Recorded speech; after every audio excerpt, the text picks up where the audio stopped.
नमस्कार, मैं हूं अंकुर और आप देख रहे हैं सत्यहिंदी.com। हमें खुशी इस बात की है कि आप हमारे सभी प्रोग्राम्स को पसंद कर रहे हैं और आपसे हमारा रिश्ता मजबूत हुआ है। और इस रिश्ते को और मजबूत करने के लिए डिस्क्रिप्शन में दिए गए लिंक पर क्लिक करिए, जिससे हमारा रिश्ता और मजबूत होगा। आइए अब एक नजर डाल लेते हैं अब तक की सुर्खियों पर। उत्तर प्रदेश के कानपुर में बजरंग दल के लोगों ने एक मुस्लिम रिक्शे वाले को सरेआम पीटा और जय श्री राम के नारे लगवाए। इस दौरान पिटने वाले शख्स की बच्ची अपने पिता से लिपटकर रोती रही, लेकिन लोग उसको पीटते रहे। दरअसल कानपुर में कुरैशा और रानी राम की पड़ोसियों के बीच कुछ विवाद हो गया। इस मामले में बाद में बजरंग दल ने एंट्री मार दी और गरीब रिक्शे वाले को सरेआम पीटा। खास बात यह रही कि जिसको पीटा उस पर किसी भी प्रकार का कोई आरोप नहीं था। विवाद महिलाओं के बीच हुआ था। हमलावर कुरैशा बेगम के घर उनके बेटों की खोज में गए थे, लेकिन सड़क पर कुरैशा के देवर मिले तो उसके साथ ही मारपीट शुरू कर दी। बाद में व्यक्ति को पुलिस को सौंप दिया। वायरल वीडियो में देखा जा सकता है कि लोग पुलिस कस्टडी में भी उसको पीट रहे हैं। उत्तर प्रदेश के उप मुख्यमंत्री केशव प्रसाद मौर्य पर आरोप लगा है कि उनकी डिग्री फर्जी है। प्रयागराज की एडिशनल चीफ जुडिशियल मजिस्ट्रेट की अदालत ने बुधवार को इस मामले में पुलिस को शुरुआती जांच करने के आदेश दिए हैं। अगर ये मामला आगे बढ़ता है तो उत्तर प्रदेश का मुख्यमंत्री बनने का सपना संजोए मौर्य को तगड़ा झटका लग सकता है। मौर्य की फर्जी डिग्री का मामला सामने आने के बाद कई तरह की चर्चाएं भी हैं, जैसे उत्तर प्रदेश के 2022 के चुनाव से ठीक 6 महीने पहले ये बात कहां से सामने आ गई। आरटीआई कार्यकर्ता और वरिष्ठ बीजेपी नेता दिवाकर त्रिपाठी ने गंभीर आरोप लगाते हुए केशव प्रसाद मौर्य के खिलाफ याचिका दायर की है। याचिका में कहा गया है कि मौर्य फर्जी डिग्री के आधार पर अब तक 5 चुनाव लड़ चुके हैं। ट्विटर लॉक होने के बाद कांग्रेस के पूर्व अध्यक्ष राहुल गांधी ने इंस्टाग्राम पर सरकार पर हमला बोला। राहुल गांधी ने लिखा कि डरो मत, सत्यमेव जयते। इसके साथ ही उन्होंने स्लाइड पोस्ट करते हुए लिखा है कि अगर किसी के प्रति दया या सहानुभूति दिखाना अपराध है तो मैं अपराधी हूँ। अगर रेप मर्डर पीड़ित के लिए न्याय मांगना गलत है तो मैं दोषी हूँ। राहुल ने आगे लिखा कि वे हमें एक प्लेटफॉर्म पर लॉक कर सकते हैं, लेकिन वो लोगों के लिए उठने वाली हमारी आवाज़ को बंद नहीं कर सकते। राहुल ने कहा कि दया, प्यार, न्याय का संदेश वैश्विक है। 1.3 बिलियन भारतीयों को चुप नहीं किया जा सकता है। ट्विटर ने कांग्रेस के ऑफिशियल ट्विटर हैंडल को लॉक कर दिया है। इससे पहले ट्विटर ने राहुल गांधी के अकाउंट को लॉक किया था और बुधवार रात को 5 बड़े नेताओं के हैंडल भी लॉक कर दिए।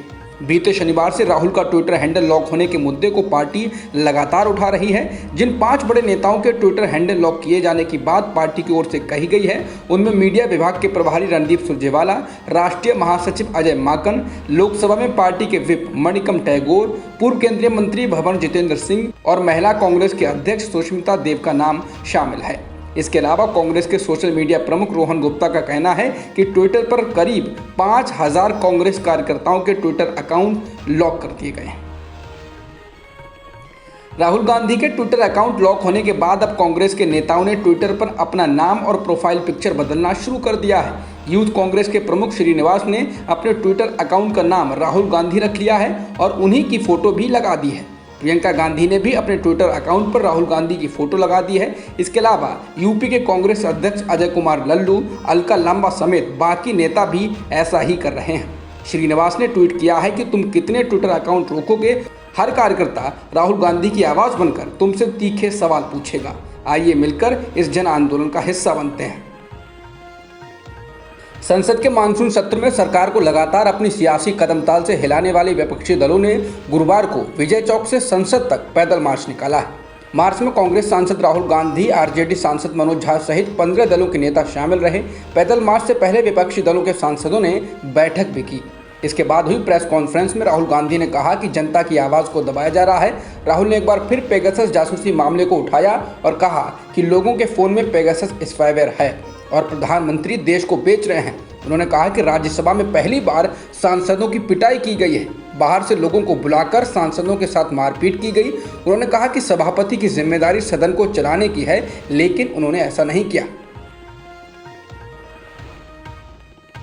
बुधवार को खत्म हुए संसद के मानसून सत्र के अंतिम दिन कुछ महिला सांसदों ने आरोप लगाया है कि राज्यसभा में उनके साथ पुरुष मार्शलों ने बदसलूकी की। एनसीपी के मुखिया शरद पवार ने एएनआई से कहा कि उन्होंने अपने 55 साल के संसदीय जीवन में राज्यसभा में कभी भी महिला सांसदों पर हमला होते नहीं देखा। पवार ने कहा कि 40 से ज़्यादा महिलाओं को बाहर से सदन के भीतर लाया गया। उन्होंने कहा यह घटना बेहद दुखद है और लोकतंत्र पर हमला है। केंद्र सरकार ने मानसून सत्र के दौरान हंगामे को लेकर विपक्ष के आरोपों को खारिज किया है। साथ ही पलटवार भी किया है। केंद्र सरकार की ओर से प्रेस कॉन्फ्रेंस की गई, जिसमें मोदी सरकार के 7 मंत्री अनुराग ठाकुर, प्रहलाद जोशी, मुख्तार अब्बास नकवी, पीयूष गोयल, अर्जुन राम मेघवाल, भूपेंद्र यादव, वी मुरलीधरन मौजूद रहे।